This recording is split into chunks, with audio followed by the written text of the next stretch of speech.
Yeah, I mean, it was a nice thought, and when I was thinking about my 50th, which is a difficult word to get out, I was thinking of like the timeline and when I'd known Tim from 1973, before Whitey. Tim, you won the round, bro. You did it. You won it. And then we could tell stories about Tim in 1973, just before I met Whitey in early 1974. But not 73. Not 73, no. Yeah. And then there was Greg and Dirk in about 1980, I think. And we've known each other through junior school. And then it was high school, and Joe, I met Joe, and Paulie, I knew you through James. And it's a timeline, it spans a long time. 50 years is... But you've only got 2 sheets there. Yeah. 50 years, I've got the right sheets, it's 18,000 days, and it's over 1 million hours, just to put it in perspective. 18,000 days and over 1 million hours. Fact check, because we're here. Fact check. Security. But I'll come back to friends, because actually what I want to say first up was just to say I could not have chosen better speakers. I always know and trust that Joe and Whitey Can I say one and thing? Jimbo. When Tom asked me to say something, just very quickly, when Tom asked me to say something, I said, Tom, there's only one criteria for me to say something. I speak before Nick.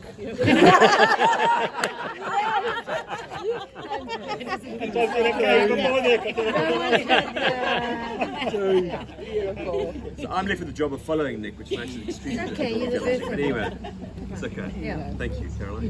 You've been very uncomfortable. You're doing okay, Cynthia. So all I know that what I expect to get is what I get, is great words and comfort and great memories from Joe, from Whitey, and from Jimbo. But they speak on behalf of everyone else here, because actually what this is about is all memories. It's about experiences I had along the way that make me what I am. But I'm going to come back to that. Well, I didn't account enough. Didn't what? Yeah, ignore him. You can speak later. Definitely speaking And I must say, like, trying to organise this, it's been a 6-week festival of 50th celebrations. It started in early September with a weekend away. I've had various parties in between. I've had time in Cork Bay with family. I've had swims in the pool in Cork Bay. I've had surf or trying to learn to surf. And here I am. And Jimbo Whiston, he's not here now, it's like, this is another 50th party. Yes, it is, but it's the last one. And it's the most difficult to organise because COVID's rather, because it's actually quite difficult, even up until now. But I must say, after all of that, I'm just delighted to see everyone who's made it to be here to celebrate it with me today. And so thanks for coming. I really am absolutely stoked.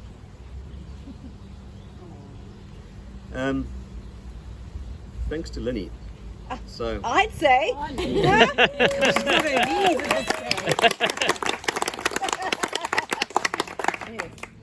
so Sticking according around to so my long. Not for the part. any family can say that. Exactly. So according to my records, we first met in 1991, which is what, 29 years 29 ago. years. Yeah? Going out with a friend of yours. 29 years ago.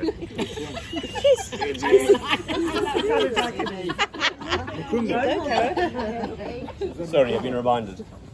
We actually did meet when I was 9. She was 9. I was 11. She lived opposite a friend of mine called Mark Bowie, who lived in Kenilworth in a house where her father is still there, but obviously Mark Bowie's moved on. And I was friends with him, and we were full of shit, as youngsters were, and we were causing shit, and I threw a lemon at her, and I think I broke her nose. That was the first. Actually, I'm after you, Nick. So get the chronology right, she is right. But the next time we actually met was in 1991, when 29 years ago, when she was going out with a friend of mine, who's now Hare Krishna, which is good because I could then take advantage of that moment and move in. Michael Jewell, who's not here. I would love to have him here, but I don't think that could be organised. Yes. But it wasn't love at first sight. I think the moment that actually closed the deal was in about 1993, November in 1993, actually, to be accurate. I was going out with another girl at the time. I'd gone overseas to London for a vac to go and do some work and to travel. And Linda was coming over to New York on the way, coming over to London on the way to New York. And she was invited to stay with us in a shitty house.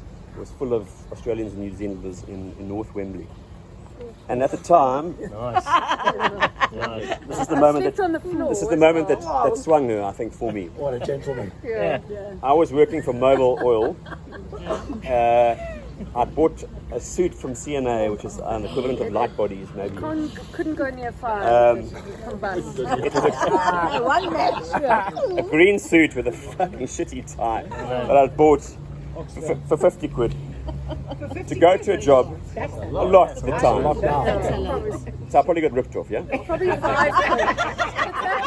It was probably 5 quid. Let's be honest. 5 quid. Nah, it wasn't quite fun. Anyhow, so I had a job at Mobil Oil, but I actually didn't need the job. I didn't need a suit to go to Mobil Oil, because when I got to Mobil Oil, all I was doing was actually unstapling papers in a file, putting them in a photocopying machine, photocopying, then taking them out, restapling them, and putting them back into a file.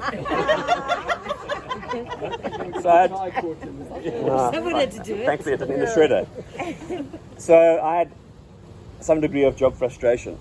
And at the end of the week, with my $4.50 an hour pay rate, which I was saving up to go and travel around Scotland with Paul, in a disastrous New Year's event. That's another story altogether. I made it back via the Metropolitan line up to North Wembley Station. Shit-faced. I was stumbling all over the place. Got out of the station platform, and I was hungry. And the first thing I saw was a Chinese restaurant. Takeaway. Chinese or curry? No, Chinese takeaway. Oh, sorry. No. So I went in there and I bought myself a Chinese sweet and sour chicken in a tin foil bowl, plate, whatever. But I wasn't staying because I was dead. I needed to get home.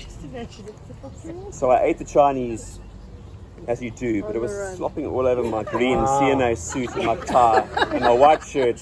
I was really in trouble. And then I realized, you know what? The shortest distance between 2 points is a straight line. And at that moment I was staggering and reeling, and I broke into a sprint. Sour tie. And I ran for home. At that point, Linda drove past me in a taxi.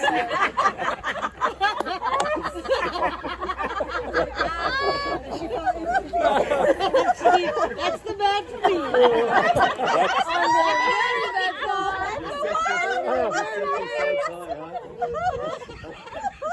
That was a defining moment, and we've never looked back. I mean,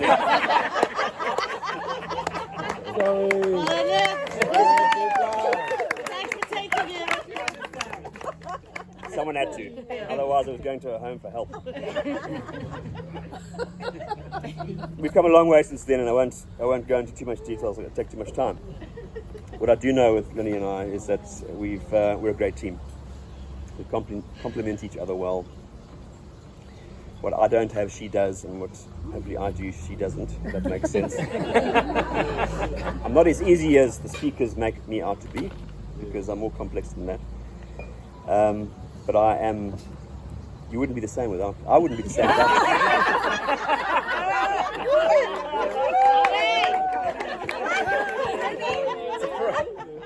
That's a Freudian. Sorry. You have to wait for your 50th, but there's something nice said about you. 2 years to go. No, I wouldn't be the same without my beloved wife. Yes. And I wouldn't be Right. Yeah, exactly. True. Yeah, true. Exactly. And I wouldn't be the same without the kids that we have, which define us. Yeah.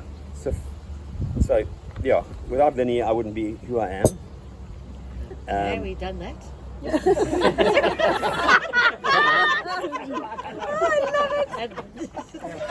Second time, huh?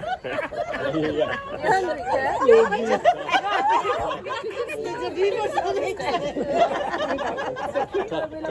Only friends can say that. Moving on Only swiftly. said to them. But the other things that define you are family. Not this family, but the family that I was looped into. You can't choose your family, but I got lucky. So I got very lucky with a mum and dad who were incredible to me. They gave me everything I needed. And not everything, it was just enough. And enough was enough. And then I had two incredible siblings in Kate and my sister Belle, who's not here, she's in Joburg. And we get on extremely well. I wouldn't say house on fire because that would be a fact-checking moment. That wouldn't be the truth. But we do get on well, you know what I mean? And not all families do, and so for that reason I'm extremely privileged and lucky. And then as an extended family, I got Tony, who's like a brother to me, and I couldn't hope for an easier to get on with brother-in-law. That's because you smoke too much weed. We always get drunk and play music, yeah. Sergi, she's taken over from you. Moving on. can play music. Anyhow, I'm delighted you're here, and I'm mostly delighted that you're here today, and there's a story me behind too. that, but you can tell that to other people. But the reason for this extended celebration, and the reason why I'm having this today, is actually about friends rather than family. Because what defines you are friends that you have over time. And from 1973 at Constantiaberg pre-primary school with Tim, when I couldn't eat my pumping fritter, and I couldn't go in until I'd eaten the fritter, lie down and show my willy to the chick next door before I'd been picked up by mommy and daddy. It's all quite weird, but don't quote me on that one. Don't quote me on that one. I've had a long and very eventful journey with so many friends. I've had preschool, I've had high school, I have people here who from Navy days, Peanut, Gareth couldn't make it, Greg, you here. From university days, Gareth's not here, Peanut, you here. From times in London with Jimbo, and my travel experiences with James Whiston and with Joe. You live with these two. Hello. I Sorry. live with them, that's in Germany. There's a big cloud of smoke, basically. But just from out, I mean, everyone here who's here today has experienced something whether it's outdoor adventure, sports, holidays, music. Those are the things I love, and I've been fortunate enough to share them with you, and I'm extremely privileged, actually, and grateful for it, because it's defined who I am. I'm going to read this from side-splitting, gut-wrenching laughter to sadness, tension, some verbal differences. There have been. Ask James. To just being naughty or crazy, but mostly like it's all been joy, actually, at the end of the day. And that's friendship in a nutshell for me. Then just quickly to those who couldn't make it, Miles in New York, who I'd love to be here because he's a big part of my timeline. Scott Whiston, James's brother from London, who's in Perth at the moment. Another Scott Woodhouse, who many of you guys don't know, is an Australian friend of mine. He's like a text pal, but we stay in touch. Chris Carroll in Sydney, who might have made it actually coincidentally, which is a real shame, but things are what they are. Fiery, because he's really he's the laughter box. Between him and James, they just never fail to entertain me. Fiery. Yeah, I know he couldn't make it. To Ian McDonald, miss you. But I know you're up there. And to Daryl, also up there. You're here with us today, and I miss you guys. Just lastly, thanks for being part of my journey and to being a catalyst in what I've become. I'm really, really happy and stoked that you could make it to celebrate this occasion with me.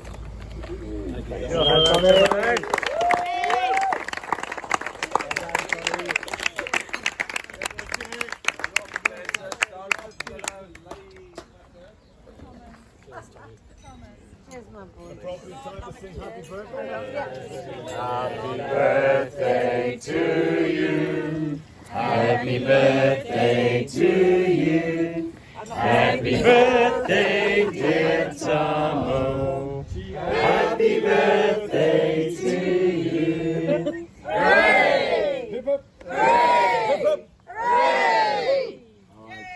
Thanks, John. Sure, well done, Tomo. Tommy.